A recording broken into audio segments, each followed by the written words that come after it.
Hi, good morning and welcome to day 2 of Sourdough Starter. Don't worry if you're watching this on replay, I'm just going to do it about the same time every day and it's only 2 or 3 minutes. So yesterday was day 1 and you had 50 grams of flour and 50 grams of water. And if you remember, it was really stiff paste when we left it, and this is what it looks like now. So you can hopefully see some little bubbles in there and it's starting to be a little bit sloppier. If I put my spoon in, it's still quite tight, can you see that? But it's starting to be a bit more liquid. So what I want to do today is exactly the same as we did yesterday. So just put your little bowl, whatever you had on your scales, just set that to 0. And then you're going to add in another 50 grams of flour. So I'm just going to put my flour in, you can see there.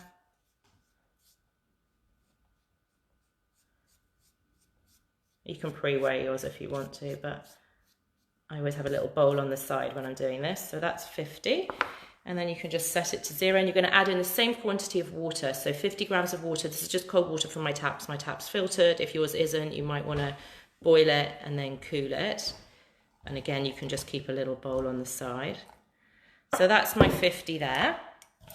And then all I'm going to do is just like we did yesterday, I'm just going to stir it in until it's all mixed in and all that flour has gone. Don't want to tip it too much at the moment. Let's give it a bit of a stir and I will show you. So it's still quite stiff, and I'll show you what I mean compared to my other one. So this is just day 2, so it takes a week until it really gets going.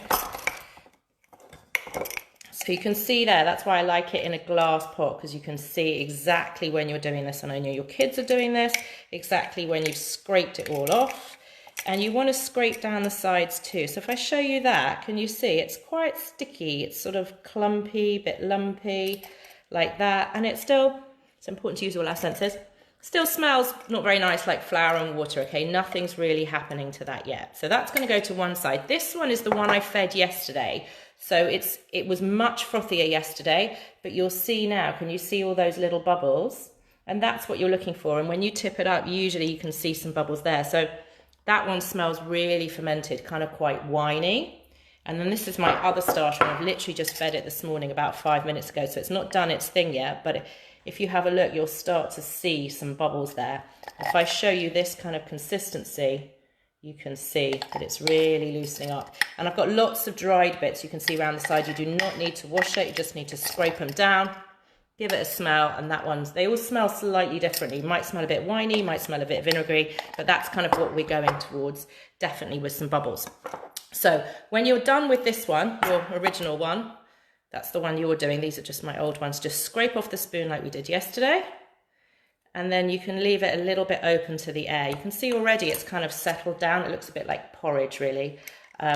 So that's why I like these Kilner jars. There's just a little natural gap there, and I'm just going to leave that on the side, and then we're going to come back and we're going to do something very similar tomorrow, okay? So I'm going to post this little video up.